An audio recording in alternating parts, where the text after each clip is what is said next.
Swayam Prabha. Digital India. Educated India.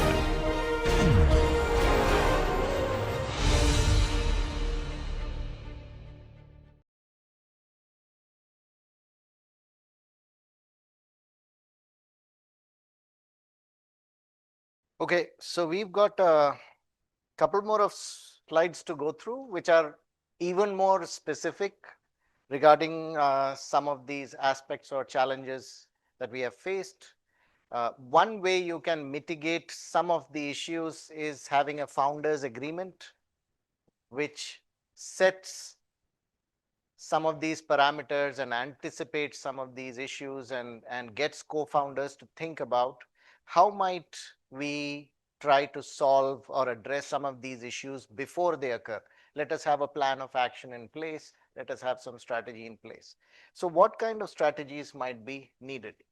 So you remember this figure from an earlier slide where we talked about the lab, we talked about who does what kind of work in a startup. So typically the person from the lab can take the role of a CSO or be involved in the technical team.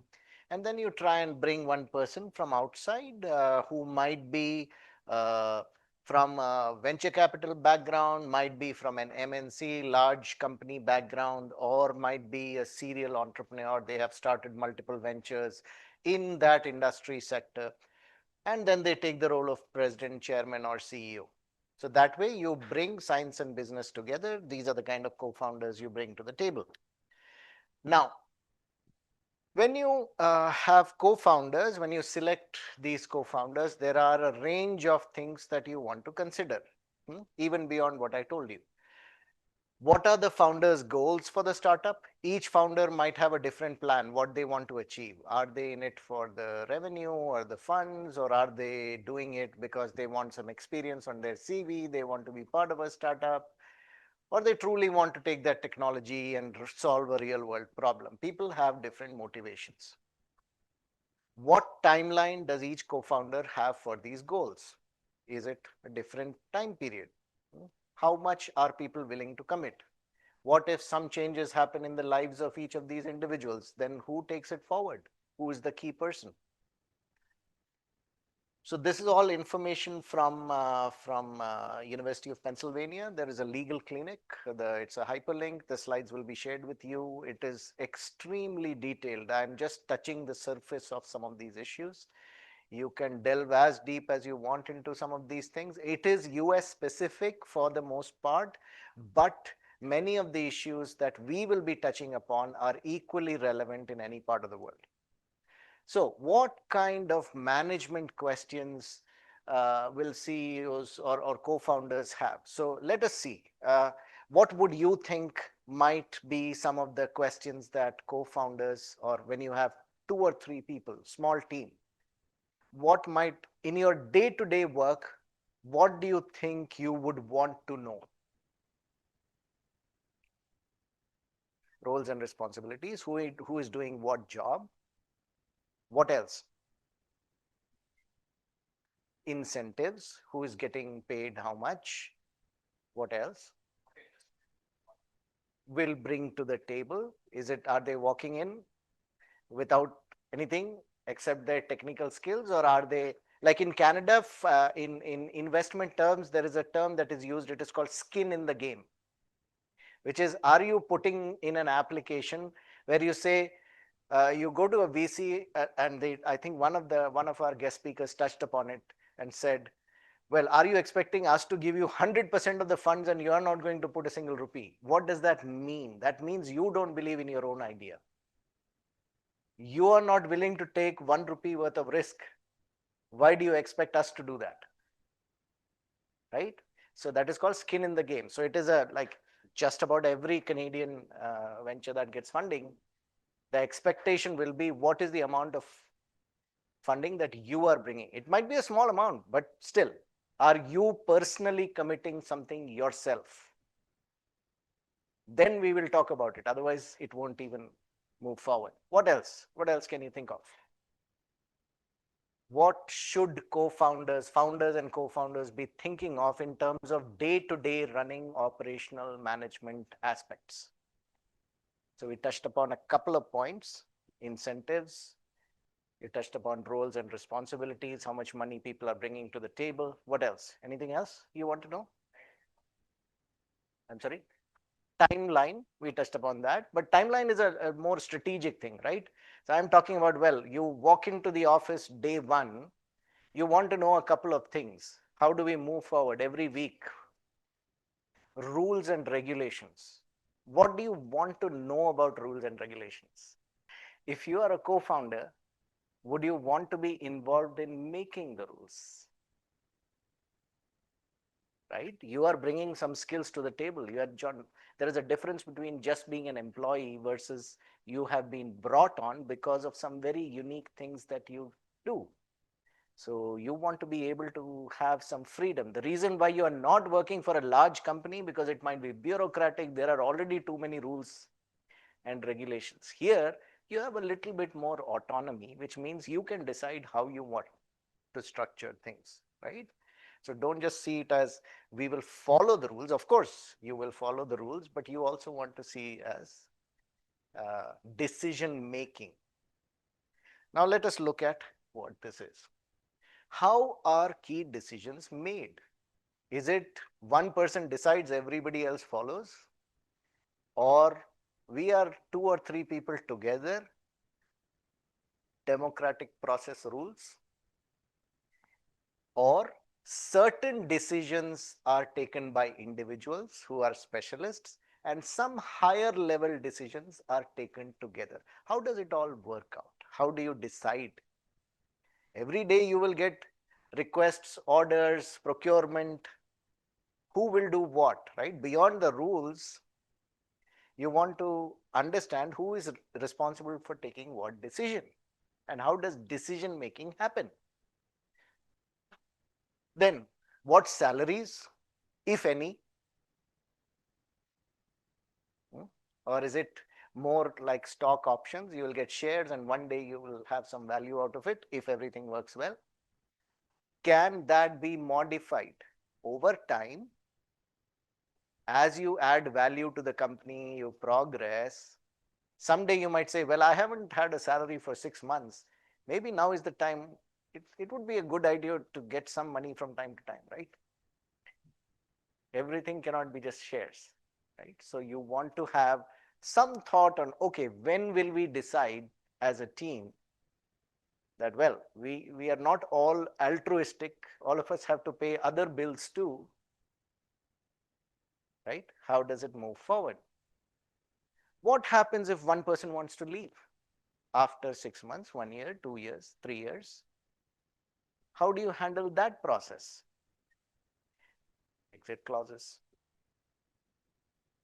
If a co-founder leaves, does the company or the other founders have the right to buy back the founder's shares? At what price? So what are the strategies for something like that? Typically, people might have second thoughts. They might have other priorities. You just have to anticipate that and plan for it. What will you do? What happens if one person wants to sell the company, the other two don't want to do that, they want to move forward? Again, all of these related to the previous set of slides, which was, well, either you can be that one person, there is nobody else, you do all the work, you get all the reward, you are answerable to nobody. The minute you bring on people, which you need, you cannot have that one person team and get lots of external funding. You need that team, but when you open that door, there are other issues, aspects. Raise money, or sometimes they say, well, this is not a great idea, why are we wasting time? Right? We have realized from our competitive analysis that the competitors are too strong. We are never going to be able to match the price. That person's IP is too strong. They have all the partnerships with the big companies. Our product will never sell. Why are we doing this? Can happen. What happens if a co-founder, for whatever reason, becomes disabled or dies? That can also happen. Highly, incredibly stressful things, right? It's not easy. Then how do you handle some of those processes? Again, related to exit clauses, but these are all the kind of things that can happen. Okay, so again, all of these are considered. There are various founder agreement templates available at these links. Now, those templates have been again set up for US law. You would want to consider with us. You want to understand these options and then find a way to operationalize it in the Indian context as much as possible. Then, more management questions. Those are not the only ones. HR is becoming so complex. Nobody thought HR would be so complex. Then, what happens if this is going to happen? You think it's going to take 3 years, it will take 5, maybe 7. How will you deal with that kind of situation? How will co-founders deal? Well, you might have a co-founder who comes back and tells you, well, you promised me that we will be able to get this done in 3 years. I have been with you for 7 years. What do we do now? Can co-founders launch other startups? You have multiple on the go yourself. So what if there are other co-founders like you who also have multiple things? Network like Monsanto. Then how will that work with or integrate with what is needed here for one startup? So you asked that question, I think, from one of the VCs that, well, is it better to do so many or is it focused on one? Typically, they will tend to want you to focus, right? Then, under what circumstances can a founder be removed as an employee? Maybe 2 of them decide this person is not contributing as much. We thought he or she will do more, but they have other priorities. Things are not working out. What is a clean, smooth process where you respect what they have done or contributed, but you try and find ways to bring someone else? It is natural. It happens. Maybe you found a CEO or somebody who helped you with fundraising. The funds are raised, but now you want to set up a manufacturing plant. You need somebody else with some different skill set. Then, what happens if one founder is not living up to expectations? How would this situation be resolved? Everybody makes promises, but sometimes, for whatever reason, it doesn't pan out. How do you move forward then? All of these, and we are talking about founding agreements. I see it as a faculty with student projects, right? And there are faculty members in the room.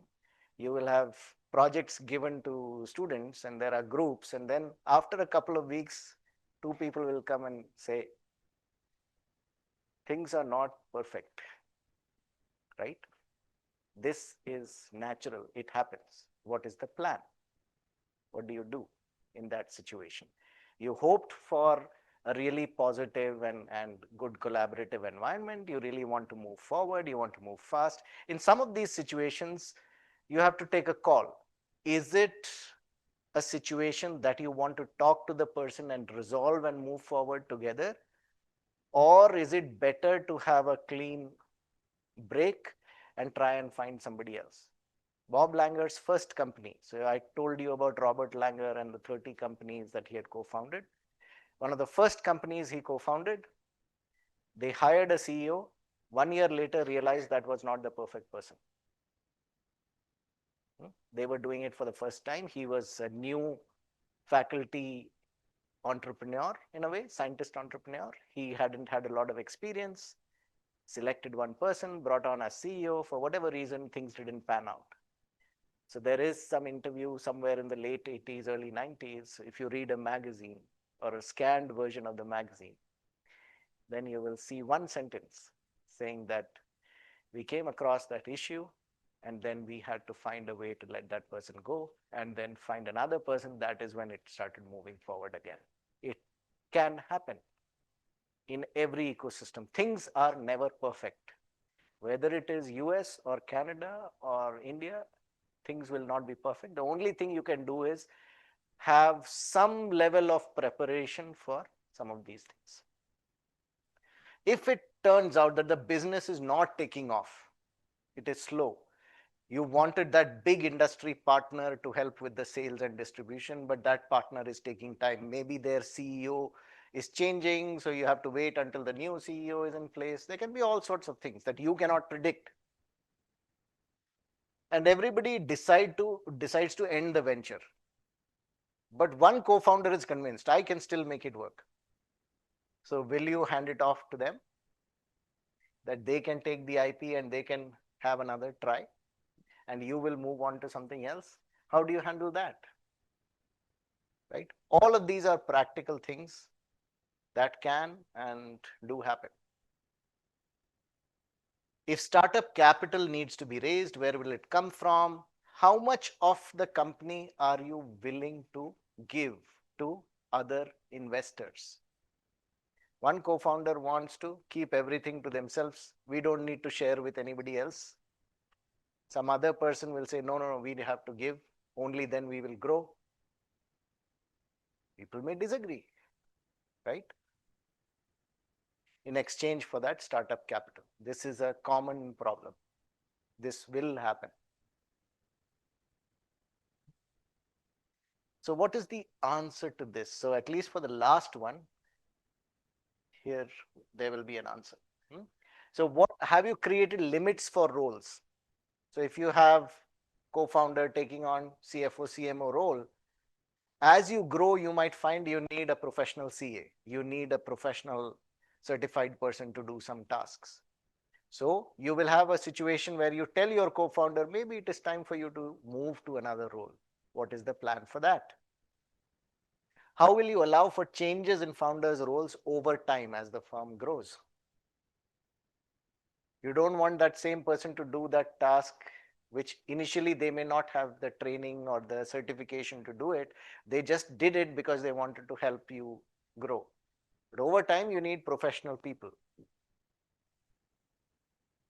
How do you separate equity from decision rights? So we touched upon decisions at the start, saying who will decide? Is it a joint decision? Is it an individual decision? When you are giving somebody shares or equity, that does not mean that you have to give them equal decision rights. So you can give them shares, but not necessary that they are also involved in decision making in everything, right? So decision making can be kept separate from the equity that you are giving. People sometimes don't think about that. In your back of your mind, it's, well, all of us are equal. We are 4 people, everybody gets 25%, and I will talk about that in more detail. What that means is every decision, unless 4 people say yes, nothing will move forward. That is a recipe for slower decision making. It is quite possible that you may give somebody 20 or 25%, but that person need not be involved in every decision. If they are focused on marketing, they take marketing decisions, the rest of the things move on, right? So you can separate equity from decision rights. Who decides on what aspects? Okay. Really important for science-based ventures. Any intellectual property that gets created in the venture belongs to the venture, belongs to the company, not to the individuals who made it. So your employment contracts will have clauses which say, if you are an employee of this company, co-founder of this company, if you create some more patents or IP, that belongs to the company. What if one co-founder says one day, I'm going?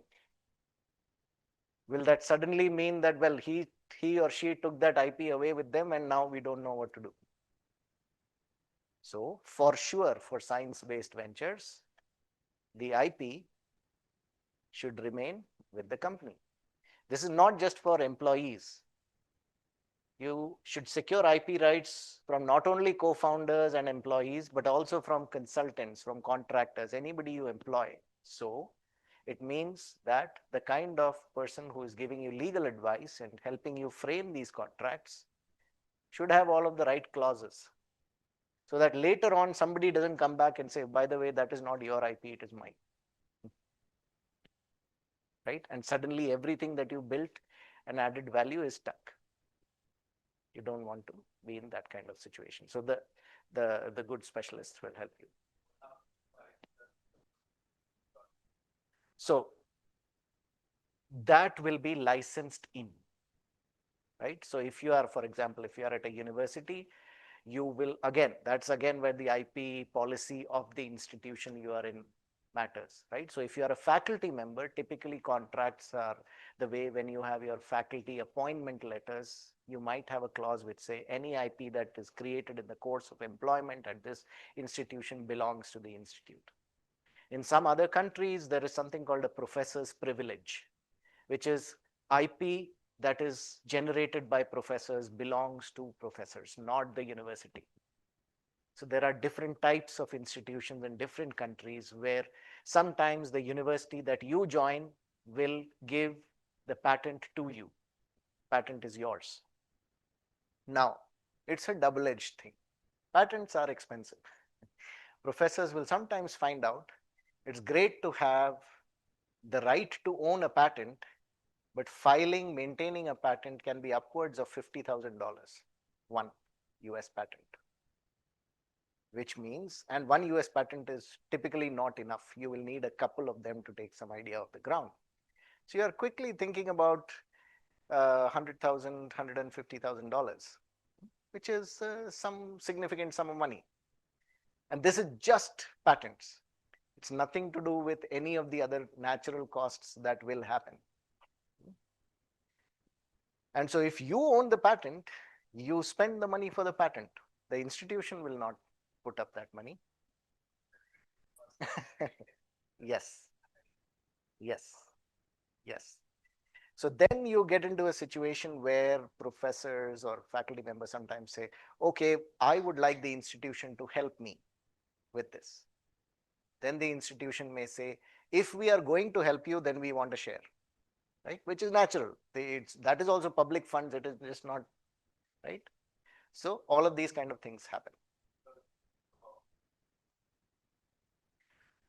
That is what you have to look at the IP policy of the institution you are under, right? So that is why I said, what is your status in the institution under whose framework you are in, and how refined is that IP policy?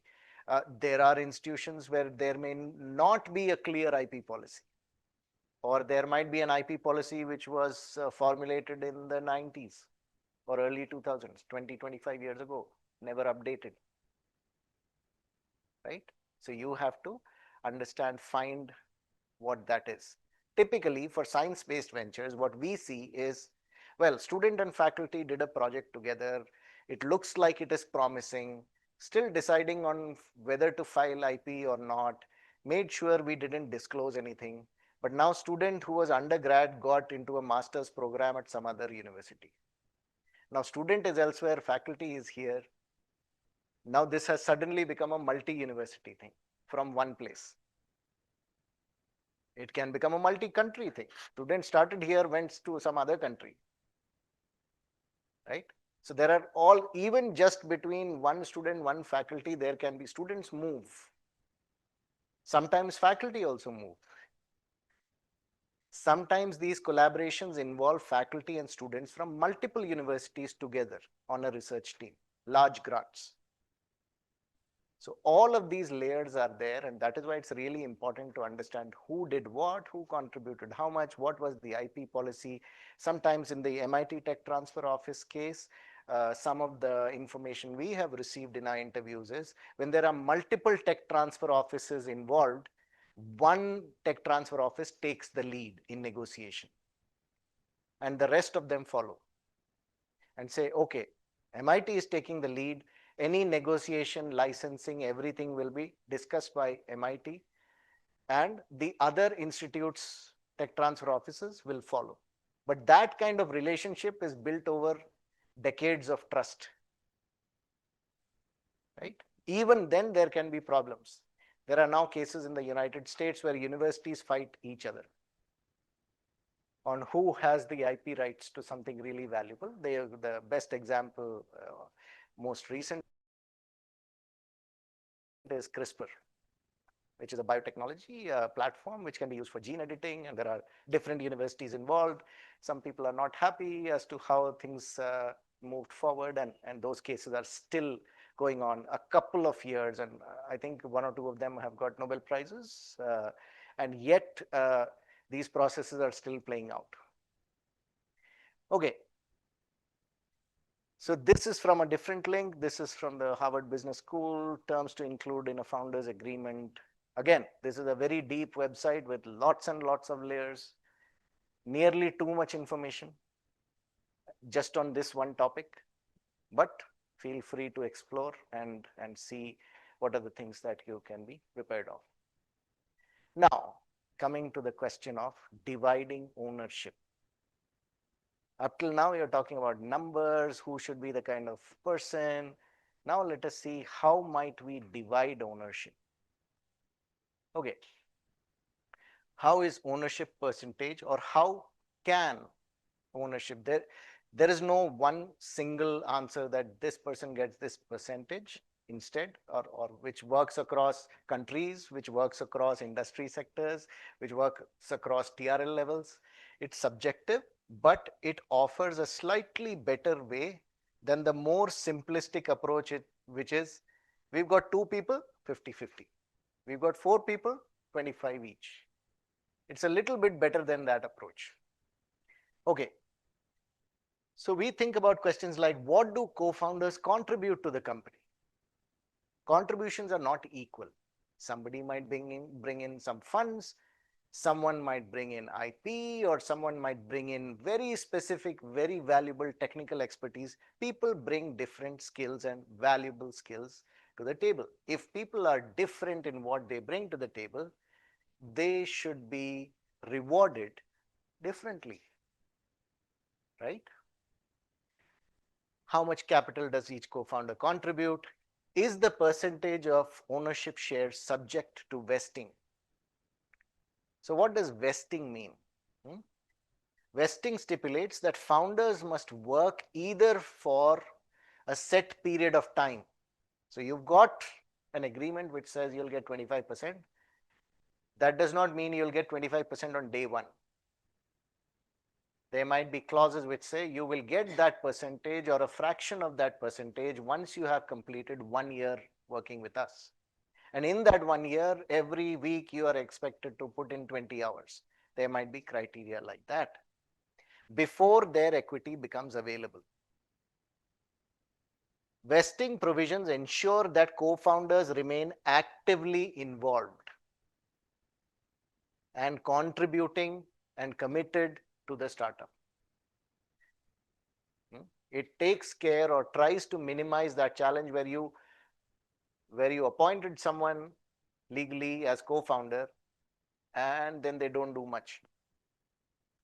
How do you make sure that there is at least some way to signal, ensure politely, please fulfill your commitments? Then you get, otherwise the other people are putting in extra effort and 1 or 2 people are not doing what they committed to do, then the rewards should be adjusted, right? Okay, so again, links are there, that will give you more. Setting expectations and managing rewards. So how do we go about doing this? So again, this is from Noam Wasserman. This is one way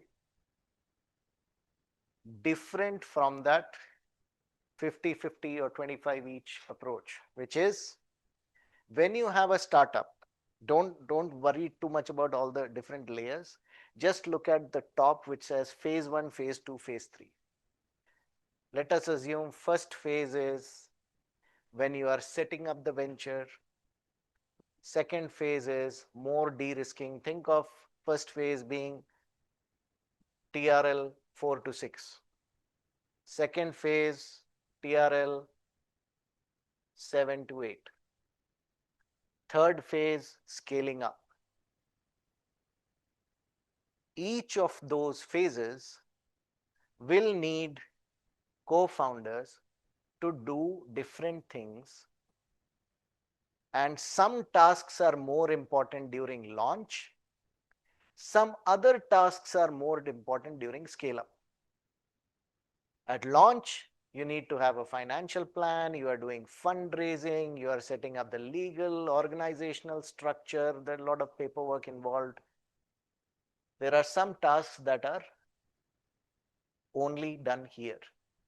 Once all of that is established, phase two, more de-risking. Investors exist and you are managing investors. You have reporting requirements.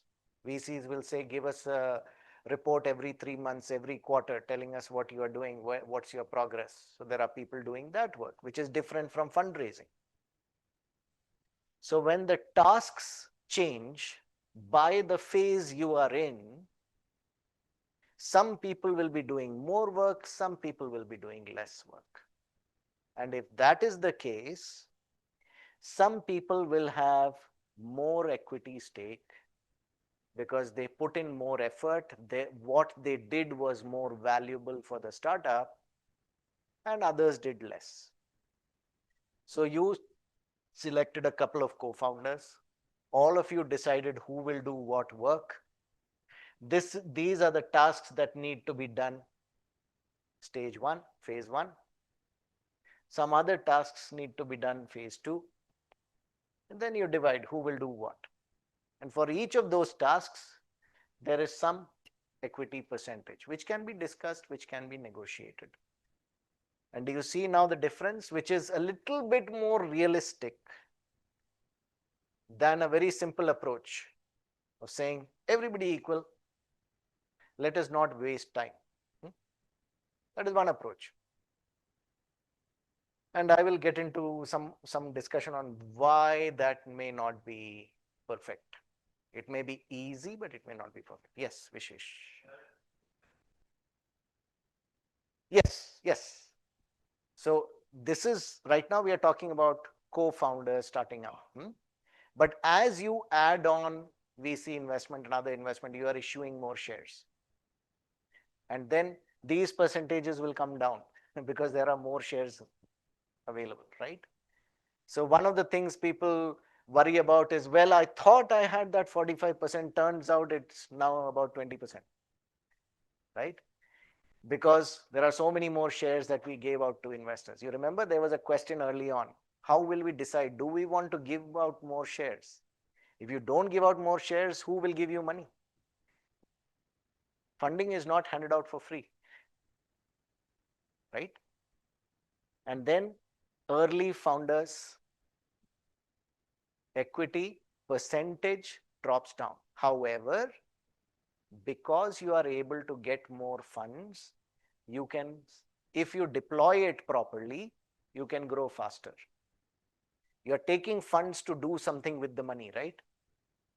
You're taking the funds to build your pilot plant, do that prototyping, get that customer, take that IP, build a sales team, get more business, generate more revenues, which will add value.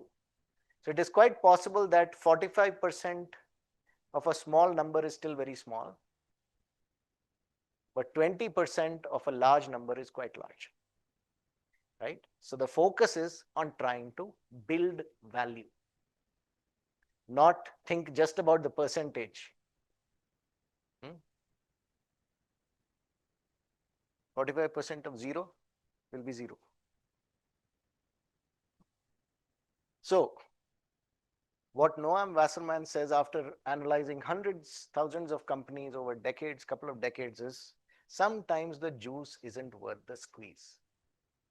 What does that mean? Any thoughts?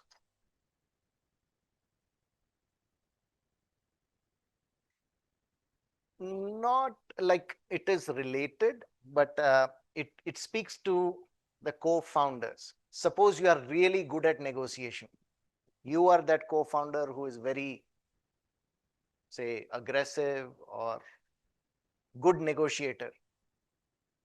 In that argument or discussion, you will say, well, I want that 60, I want that 60% to be 70%. And you might get away with it. The other three will say, okay, we don't want to get into an argument. Let us do this. However, if that is too acrimonious, the other people may not be happy about it. The quality of their effort can reduce, right? So sometimes being too aggressive in negotiations, especially with people you hope to work with for a long time, comes back to, in a way, reduce the value of the overall pie. And everybody gets less because people lose interest.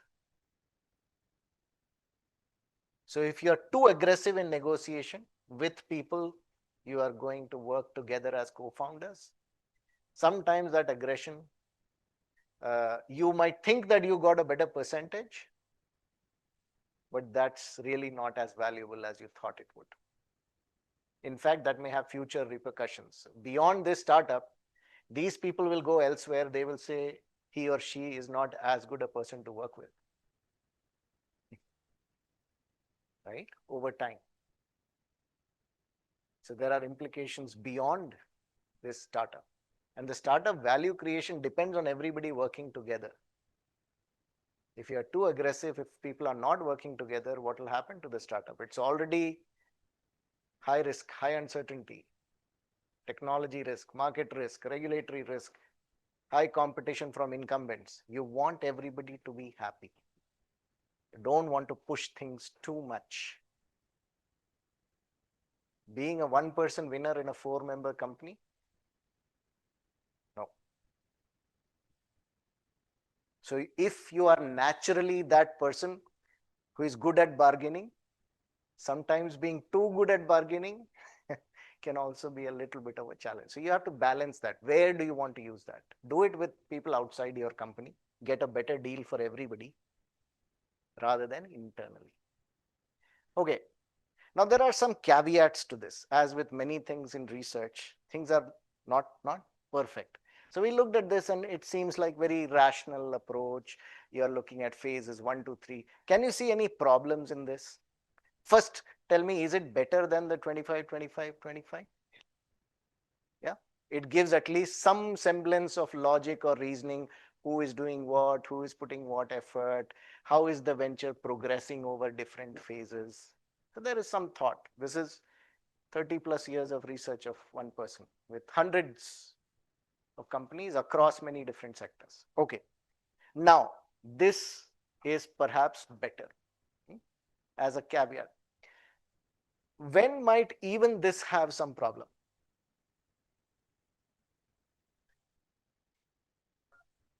When it is not delivered, that is one aspect. But what about the numbers themselves? Yes, how do you decide? For example, what can be caveats? Everybody will say what I did in the past was great. I should be getting more because I brought so many things to the table.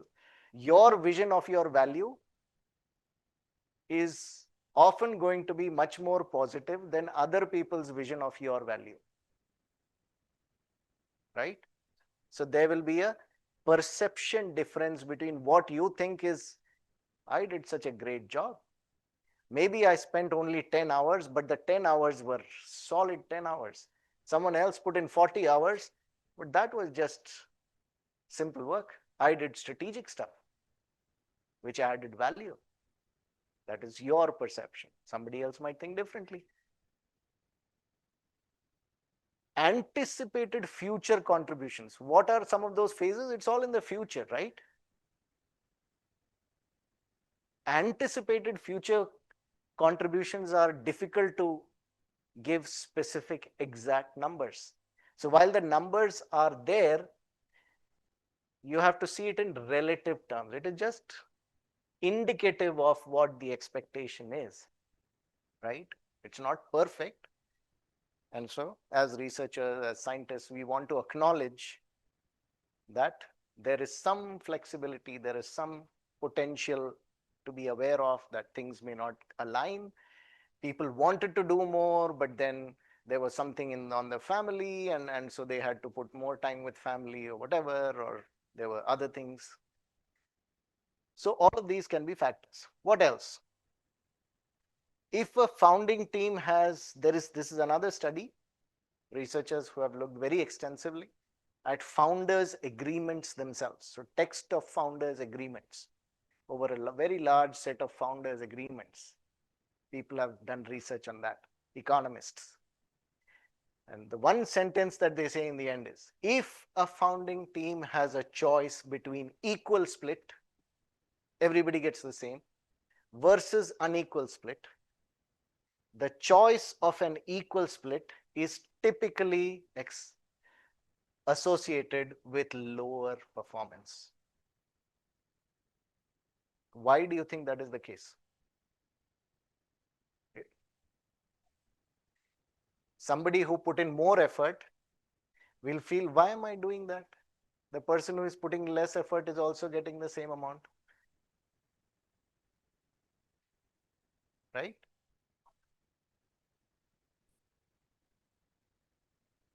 Yes, that kind of, yeah, bring in, yeah. Then you have to have a process to acknowledge that.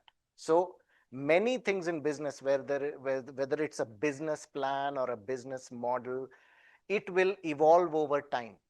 Because like I said, your competitors are filing patents, you are filing patents, regulations are changing in your sector, competition increasing and decreasing. It's a moving space. The landscape is evolving.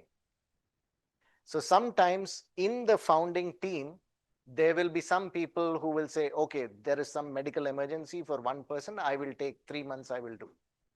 So typically you should have a process which acknowledges somebody who did extra for 3 months, there should be something extra that they should get. Ideally, that would be the fair thing to do. So these are indicative. It is just a framework where everybody comes in understanding this is the general plan.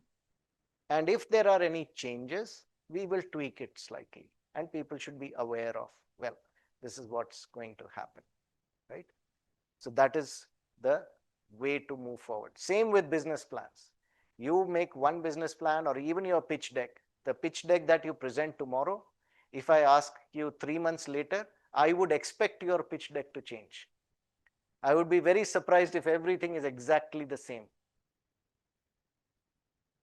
It is going to change. Maybe you did 20 more interviews, 50 more interviews. You found that the way you were planning to generate revenues, what you were planning to charge, the pricing, or the way you were planning to charge that funding, something needs to change. So the more information you uncover from your time in the market, the better your models, plans, frameworks should be. If the world is changing around you, how can you be static?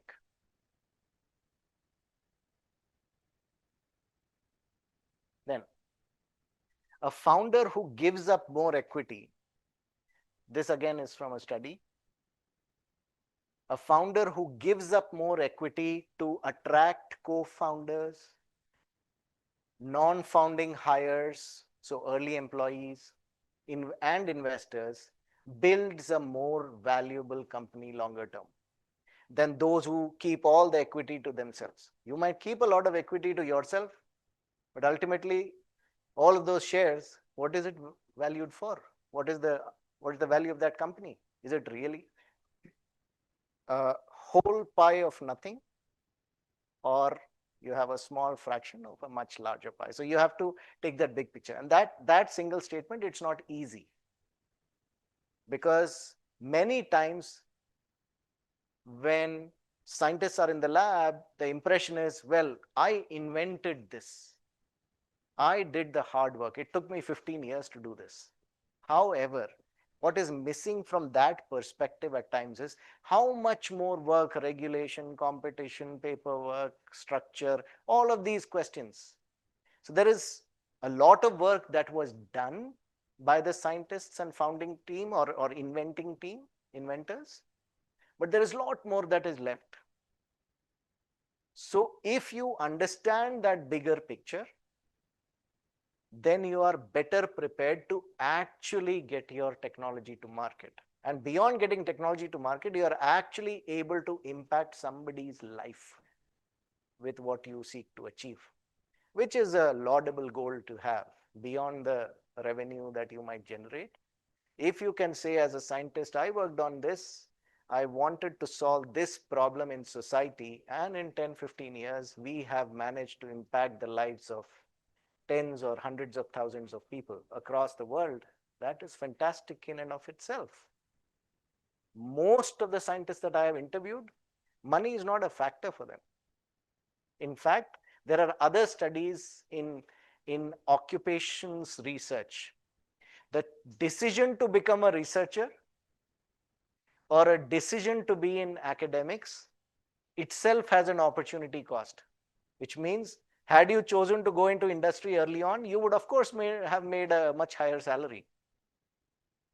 The fact that you are in academia, you are doing research, you're typically getting paid lower for the same kind of work than if you do that in a large company. They will pay you more.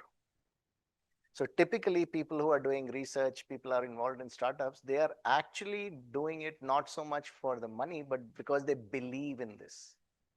They believe in making a difference. And the professors that I talk to, sometimes close to retirement, they are taking courses and doing this work not for themselves, but for all of their grad students. Somebody who has 2 years from retirement, why would they spend time doing all of this? But they do. Across the world, they do. Because they want to help others. And that is a much more altruistic and it's a much more meaningful approach for people. And that is what brings co-founders together if you have the same set of values. Now, we talked about founders, co-founders. We touched briefly upon early employees. We looked at some of the founding team challenges. Founders and founding teams, you also work with boards, right? So you have to set up a board of directors, right?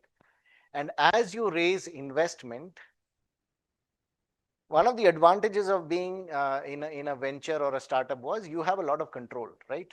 If you're working in a large company, you always have to get approvals. You do what the company tells you to do. But in a startup, you are effectively working with 3 or 4 other people and you decide what you want to do. A lot of control. With boards, when you start taking on investment, over time, what will happen is you might lose or there will be an erosion of control. So this is a figure again from one of Noam Wasserman's studies, which talks about control over the company versus the financial gains that you will make. So you might have complete control over the company and not achieve anything much. So similar to the pie that we were talking about. Full control. But company didn't achieve much because you never shared equity, you never brought people on board. You control everything. So you are a king without necessarily a kingdom or without anything meaningful. Then you can have little control and you didn't achieve much. That is even worse. You didn't get control, you shared equity, but then the people you brought on were maybe not good fits or things didn't work out or there was too much industry competition or maybe the idea market fit wasn't there and that results in a failure. Then next, if you have complete control and you achieved close to potential that you thought, that you talk about those $100 billion markets or say $45 billion markets, and maybe you got a fraction of that and you achieved the potential that you thought you would, maybe 10, 15 years, 20 years, then that is great. If you have control and you achieve that potential, in most sectors, that is an exception. Very, very rare. What is more common is you will lose some control, you will have little control, you will bring many people on board, you will get investment, you will give shares, your level of control will reduce over time, but if you achieve that potential, you might personally benefit from it, and of course there will be impact. This one is talking just about the financial benefits. So again, this is one simple 2x2 matrix, which is the essence of somebody studying many different companies, sectors over long periods of time, saying if you keep all your control, you are not going to, first, the chances of being exceptionally successful are very low. The chances of being king are high, but then king without a kingdom. And otherwise, if you give away that control and keep working together collaboratively, drawing on the skill sets of all the co-founders you brought, drawing on the investors and the funds you raised, building on that intellectual property, building your product, manufacturing, as the case may be, then you try and get closer to achieving that potential. Does that make sense? 1%. It would be, yes. I would, yeah. Yeah, I would typically, I won't even say it's 1%. It would be lower than, yeah, it would be, yeah. That is more a thought experiment. It's extremely rare. The one that I know is somewhat close to this is stem cell, the example that I gave, where the founder took 40 years to grow their company. It is now in over 150 countries. They have 4,000 plus products, but these are reagents. These are different kinds of consumables for research. So research labs need a lot of consumables, right? So they make those consumables. So in that case, the level of scientific risk, lower. Now they have built a huge sales team across many countries, and so they are growing. But all of that is basically driven by the insistence of that founder not to take any funding from anywhere. So they grew very slowly for the first 2 decades, 25 years, slowly moving, and then they started growing more. So if you follow that path of not taking funding, you remember a statement I made in one of my earlier sessions is the best form of funding is a paying customer. Don't take, yeah. Then you don't have to worry about all of that pressure. You control. It is a longer approach. It is a higher risk approach. And sometimes there are people who build their, say, they build their own personal sort of stockpile or funding from some other industry for something, and then they use that money to get into some other sectors. So there are some examples like that. Elon Musk with PayPal initially, and using that PayPal funding to get into Tesla, where he was the third investor, not necessarily a founder, and then getting into some other companies like that, right? So getting early sort of payback from some big success and using that funding to move forward. Okay, what else?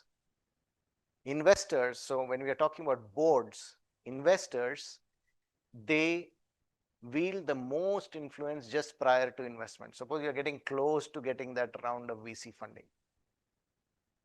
That is when things can be a little bit tricky. How so? What can be a challenge?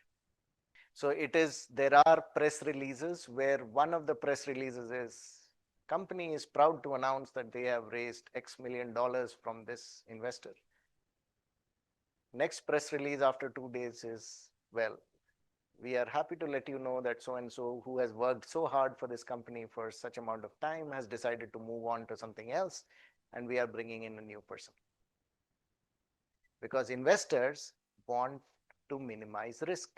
If they feel that the founder or founding CEO did a great job, but now the venture is in a different phase. You remember the matrix that I showed you, phase 1, 2, 3? They need somebody who can set up a manufacturing plant, and this person is a scientist who's never set up a plant before. We need somebody else now, right? That can happen. And the most important time where investors can control or call the shots in a way is when they are inching towards giving you funding. So it's like the sword of Damocles. First, or I think it's Bernard Shaw, or one of them, who says there are two great tragedies in life. One is wanting something and the other is getting it. So you want funding, but when you get that funding, that creates its own problems. So all your startup life, you run after funding, I want funding. But if you ask the people who got some funding, that has its own set of challenges. You have to plan, you have to work for it. Then multiple rounds of investments, like we already discussed. You will need, nobody will give you all the money you need in one shot. You will have to go for multiple rounds over the years. That will dilute a founder's control over the board. In effect, there may be times when the founder is not part of the venture. And that is part of the journey of getting an idea from lab to market. So you were part of the process, you did what you could, you took it forward. And I personally know scientists who have been through some of these situations for like startups which are getting awards across the world for their technology. The opportunity is hundreds of millions of dollars across the world. And founders now don't have control. They still will hold the shares, and of course they will generate monetary value out of it, but they are not in a position to say, we will go for this market application, we will go to this country. No, it's all other people who will decide what is best for the company. Now that is somewhat painful, right? So you have to be thinking, or you have to be careful in the contracts and understanding, and be also mentally prepared as to what you are seeking out of this process. Okay, what else? So some final slide. So just in case this happens, what would you do? One, if a professional CEO is appointed, you may want to move on. I had occasion to go to, I think, Google and Apple a couple of years back in Silicon Valley. And if you track them, you will find that they acquire startups in the hundreds every year. So a lot of it doesn't make even the news. It's just, we acquired this, we acquired that. There's lots of it happening in the background. Unless it's in the hundreds of millions of dollars, you won't even know. It's an industrial scale process of acquisition. And when that is happening, sometimes Google, Apple, and now again, caveat, not science-based, but similar processes happen in other sectors too. You might have some select members of that small startups founding team will be invited to join the larger company, the Google and the Apple or the Pfizer as the big companies. Now, typically, those founders are very used to being hands-on decision makers. They decide, I want to do this, I want to do that, and move forward quickly. And sometimes they find in this large company, they are now having to wait for approval. Somebody somewhere in some other city sometimes will say, oh, I'm not sure if that's a great idea. So typically what happens, either people don't join that large company. So the small startup founder or co-founder doesn't join the large company. If they do join that large company, they might stay there for 6 months or a year, not more. They move on to something else out of their own accord. The culture that they are used to is perhaps not there in that larger company, right? So they move on, they try something else. That happens. So this is option one. Second, so you get that professional CEO and now you work and report to that CEO. And that is also possible. I was and again, this is not a science-based venture, but I was giving a talk where one of the other speakers was somebody who scaled up $1 billion startup over a 25-year period, nothing to do with science. But he was saying that at one point, I felt that I needed to bring in some professional expertise. I won't name the sector and the company and anything. So got somebody from another industry, from another country, with a very solid CV, like he or she had done great work, perfect and everything, hired. In 1 year or 18 months, he was fighting not to get ousted from his own company.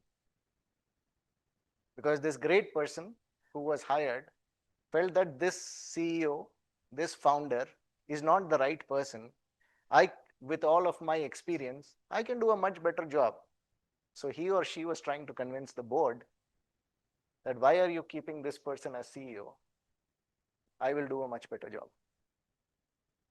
And then he had to almost change everything, and the company went down for 1 or 2 years. He finally was able to. She was a great person, but finally had to get her to move on. Almost gutted the complete company and restart. It's now $1 billion company, and he can talk about it calmly, quietly. But that is why you have to be really careful in some of these kind of situations, is who are you bringing into your inner circle?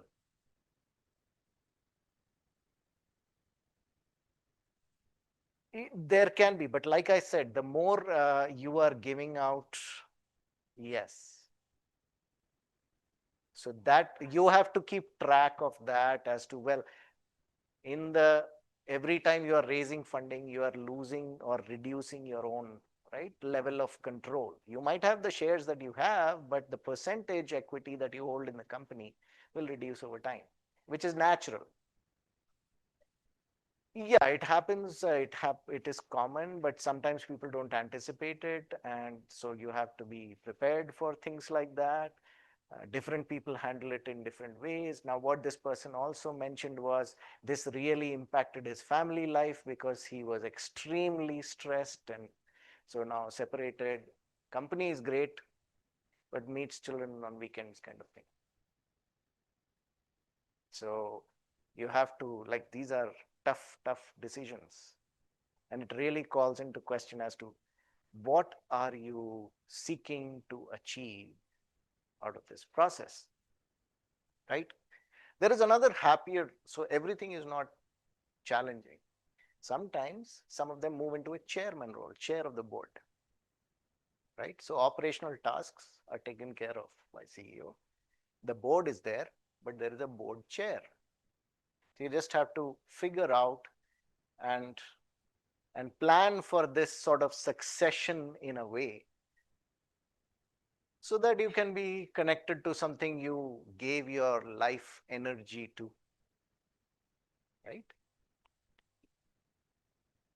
So these are again from that study, which are all of these options, these things are possible, you should be aware of. So typically, when you are a scientist in a lab, almost all of the things that I talked about today may not be something that you are thinking about. Because your focus will be, well, I have to do this experiment, I have to figure out a way to solve that technical problem. And there are so many layers to this. Okay. I think this is the final slide. As a founder, what is your goal? For all of what we have studied over the past number of sessions, what are you seeking out of this process? Is it money or rewards, financial rewards? Is it power or control as the head of a large company? Or is it impact? Someday you will change the lives of a lot of people positively, whether it is through vaccines or therapeutics or medical devices. I'm giving all biotech, biomed examples because that's what I've looked at closely, but of course, many other sectors are there. And all of these have options. Maybe you come up with a new material like a bioplastic which eliminates plastic pollution. You're really changing the world with what you do. right? So the power of science commercialization is such that over decades it can change the trajectory of countries. And yet it demands a lot. It demands a lot of persistence, a lot of patience, a lot of effort, building a team, going through ups and downs. And that is what this process is about. So Abcelera is that example of impact that they were able to achieve for all of the research that they did. So it's about 25 plus years since the research has been in existence. The venture was formed in about 2012 or so, 2012 or 2013. But the research that they did nearly a decade of research in the lab before they started the company. And then they raised a lot of funding. And when the pandemic hit, they were ready. And they did impact lives. And they exist now. They are working towards manufacturing where common sense would suggest, why would you want to go there? But they do. In Canada, we talk about salmon. There is a fish which swims upriver, which goes against science. Entrepreneurship is like that. And scientists are like that. You go against the current. So the final questions for you to think about is, how do you plan to divide roles, responsibilities, and rewards for your idea? And all the best for your presentations tomorrow. So any questions? Why can't I do? As a founder, you want to rewards, and you can do it. I'm not saying that these are mutually exclusive sets, but the chances are, the way these processes play out, it is that rare exception where you've thought of it carefully enough and got the proper legal advice at the right times. And sometimes it's also about luck. I will definitely not say that it's all 100% planning. Fortune favors the person who is prepared, right? So there are times when things fall into your lap. You were the one that's most prepared. You thought of. Nobody would have forecasted a pandemic, right? But then some companies benefited tremendously from the pandemic, making masks or sanitizers, right? They weren't planning to do that, but they did it and generated lots of revenues, right? So there are occasions when uncertainty can be to your advantage. Uncertainty is not always problematic, but sometimes uncertainty, if somebody is not prepared, maybe your competitor will struggle and fail, and you will get more of an opportunity. You will be faster. One thing that is for sure true about large companies is they are slower. Small companies are a lot faster in decision making. In fact, there is a famous book which talks about the thesis for that is, sometimes large companies can do a good job or be fast enough. And I think the title of the book is Elephants Can Dance. It talks about incumbent or large companies which can take decisions fast enough and therefore survive. Because if you look at any industry sector, it is extremely rare to find a company which has survived for over 100 years. Very, very, very few companies across any industry. And if you look at companies, origin of companies like Honda or Samsung or others, you'll be surprised at what was their first product.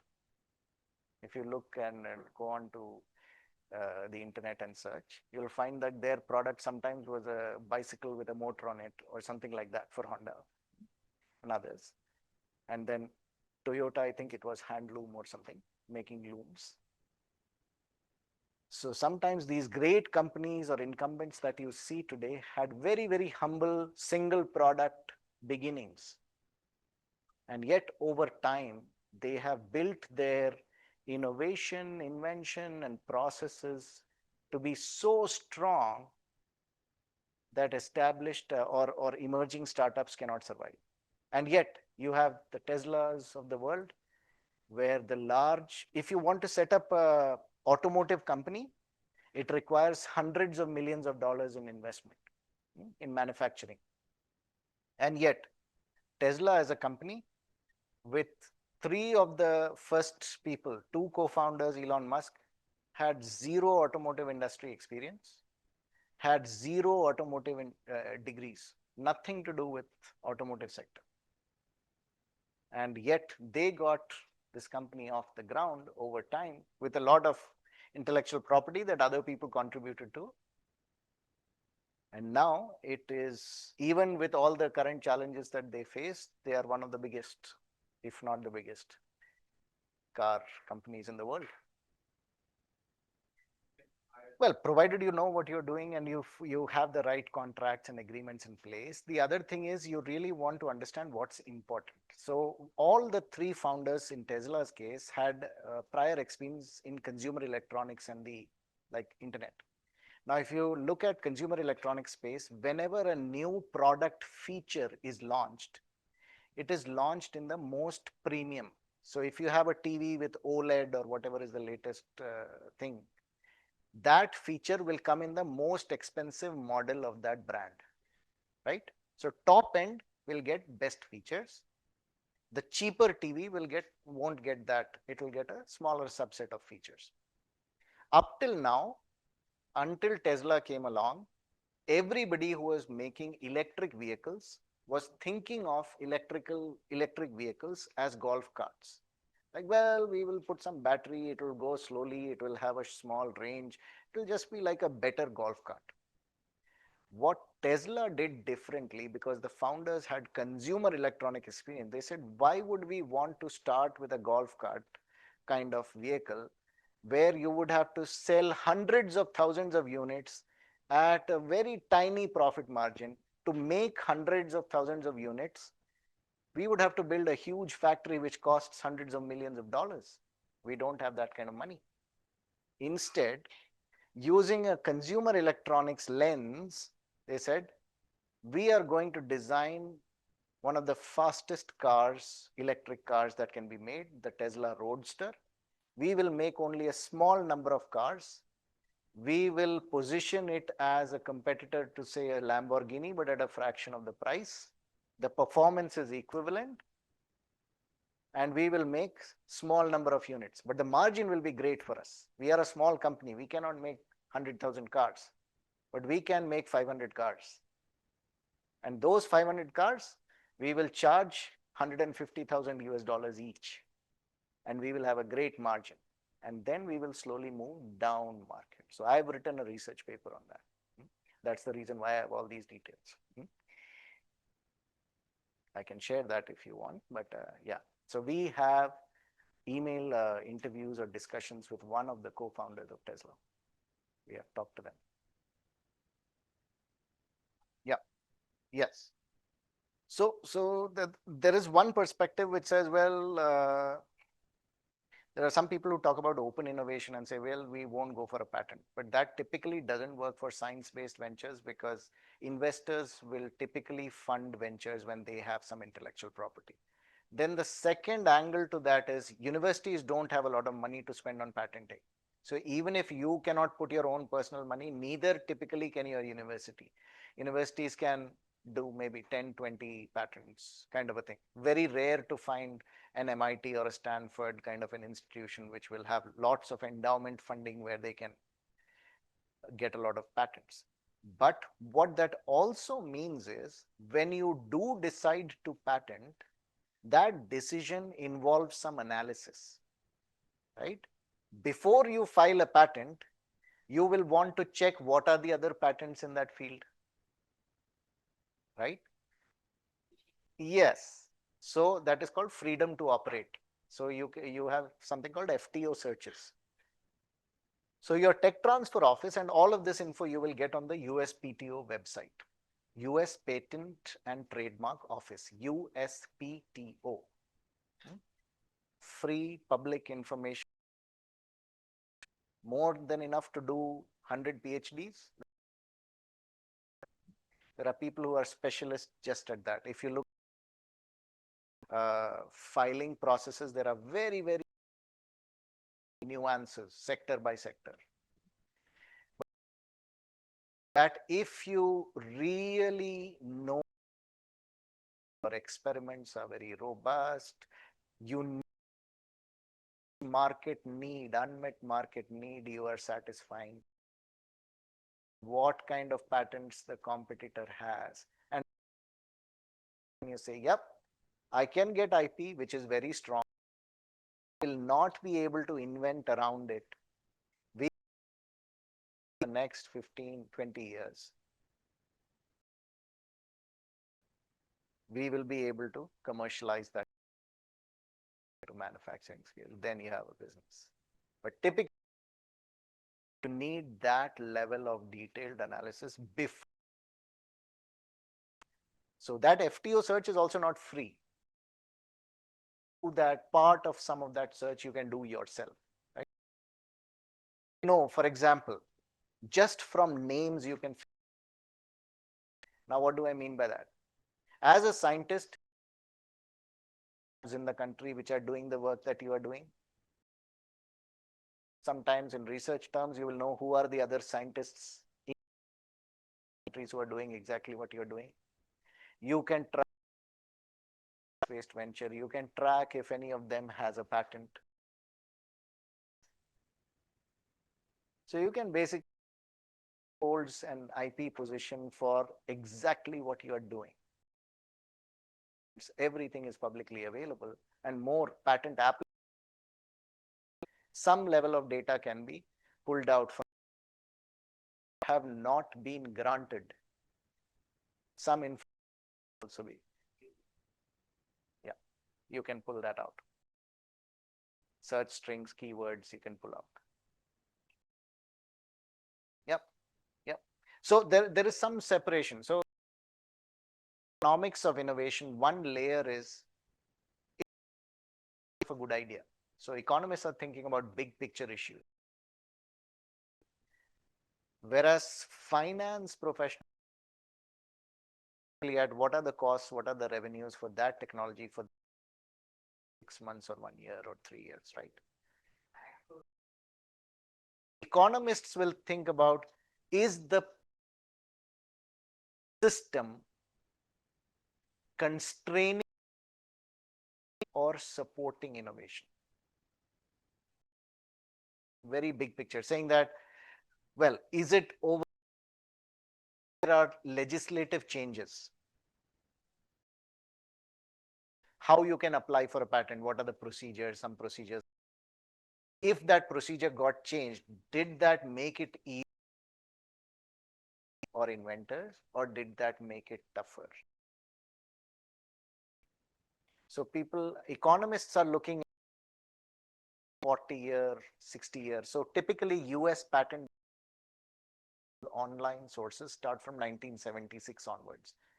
From that time onwards. Whereas like paper copies and things, you can go back another, I think, 70 to 100 years with paper copies. So there are economists who are looking at these large periods of time saying, well, when this rule changed or this law changed, what did that do to invention? Did that mean that we got a transistor faster or a TV faster? Or they changed one rule and that meant that companies struggled to partner for next 20 years and nothing happened. So how should we change laws and rules so that people are motivated to become inventors and to share their inventions through patents with the rest of society? So economists are thinking about those kind of big picture ideas and questioning perhaps the efficacy or effectiveness of the patent system as a whole. And in that, I think there are like researchers like Landis and Posner who look like economic and legal aspects of innovation. So you have scholars who look at both economics and law. And then there are lots of very beautiful books and papers which look at some of those kind of big picture aspects. Whereas the finance manager is chartered accountant or very specific certification for one technology. They want to figure out, well, what's the bills, what's the costs? Are we able to generate more revenues than the costs we incur? Is this going to be profitable? If not, there's a term called break even, right? So are we going to break even in 6 months or 16 years? Right? So that is the analysis for one company, one technology. That's what financial managers would do. Okay. So you see that macro versus very, very specific micro.